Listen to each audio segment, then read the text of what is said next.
On the line with us is Dr. Stephen Chermak. He is a professor at the School of Criminal Justice at Michigan State University and a contributor to the National Consortium for the Study of Terrorism and Responses to Terrorism, also known as START.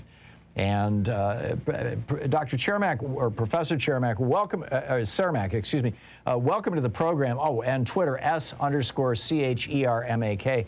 Welcome to the program.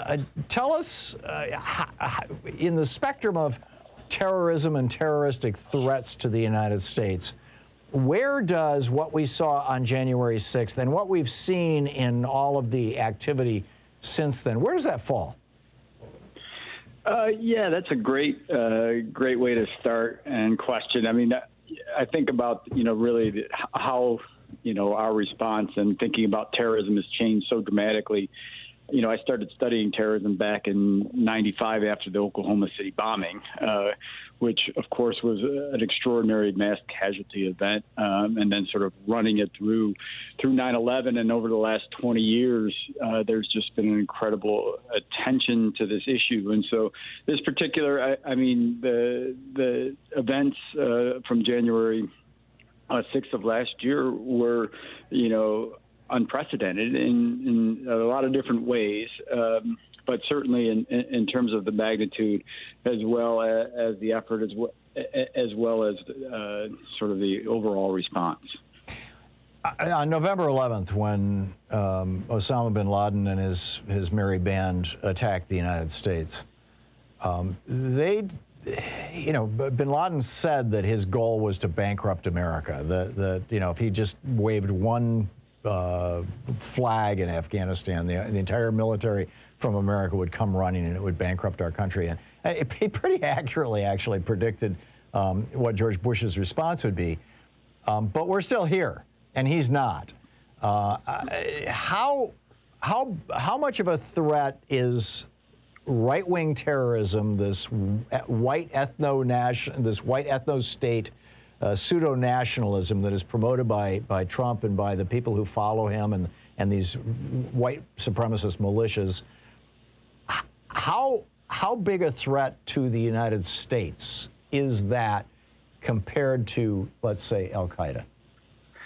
Yeah, that's, again, a fantastic, question. And sort of it's kind of a loaded question in terms of thinking about the nature of threats and what do you mean by a big threat. But, over time, the number of, so one of the things I study is violence by domestic extremists, both Al-Qaeda influenced individuals, but also the far right and the far left. And if you look at, the last 20 years, the far right has been generally stable in terms of the number of violent homicides and other violent events that they've participated in. And then the general rule, I think, is that there's generally more far right incidents in any particular year compared to the other types of groups. But when Al-Qaeda or associated movements actually succeed and carry out an attack, there tends to be more casualties. Yeah. Although I think Tim McVeigh might have pointed the way. I mean, he was playing out the Turner Diaries scenario. This is a novel that all of these guys, all these right-wing white supremacists, have read that and The Camp of the Saints, and in that, I'm sure you're familiar with it. In that book. It starts off with a guy blowing up a federal building, and then the federal government over-responds by trying to take people's guns, and that produces the Civil War, and in the end, all the brown and black people are dead, and the white patriots are the last ones standing. Correct me if I'm mischaracterizing the book. It's been at least a decade since I read it, but to what extent is that still the fever dream of the right? I mean, literally a brand new Civil War with mass casualties of largely minorities in the United States.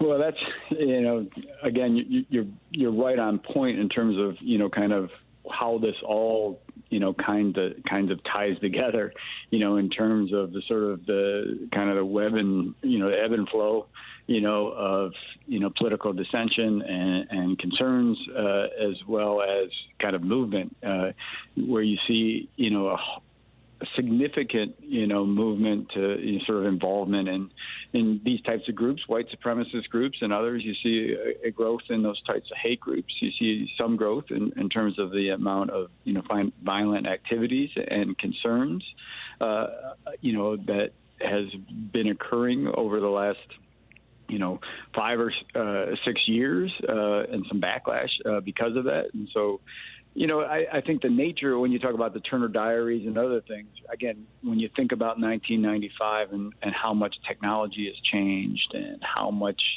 and how people talk about these issues, not by buying a book, or reading, racist newsletters. They do it online, in social media, and that's really a big part of the sort of driving force behind both, kind of the radicalization towards extreme views, as well as radicalization towards action to sort of support those views. We have had right-wing terrorism in this country for a long, long time. I mean, after the failure of Reconstruction in 1877, you saw the reemergence of the Ku Klux Klan, or the major emergence of it. And of course, it went on steroids after Woodrow Wilson played Birth of a Nation, in the White House, and this incredible recruiting film became the #1 movie in America for the Klan.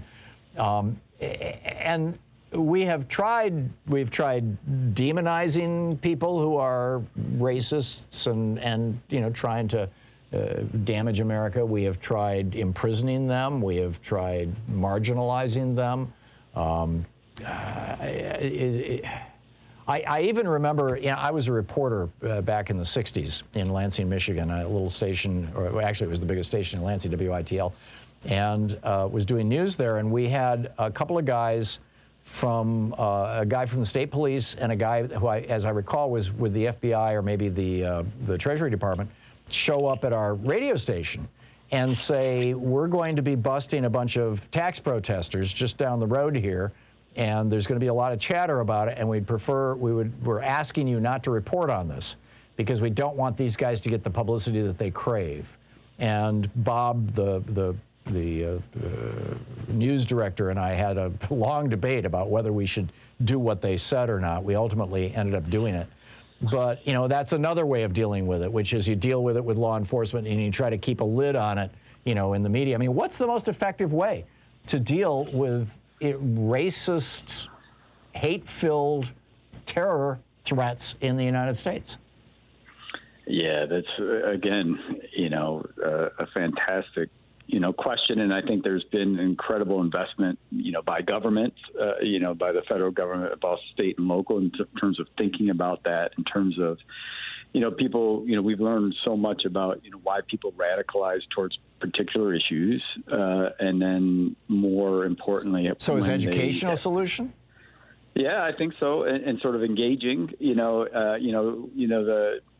you know, and you talk about these issues a lot, is sort of the political divide, and that. But how do you engage somebody who says that because of the color of your skin, you're not a fully human person, and that they intend to hate, that they do hate you and intend to kill you? I don't get it. Yeah, I don't get that either.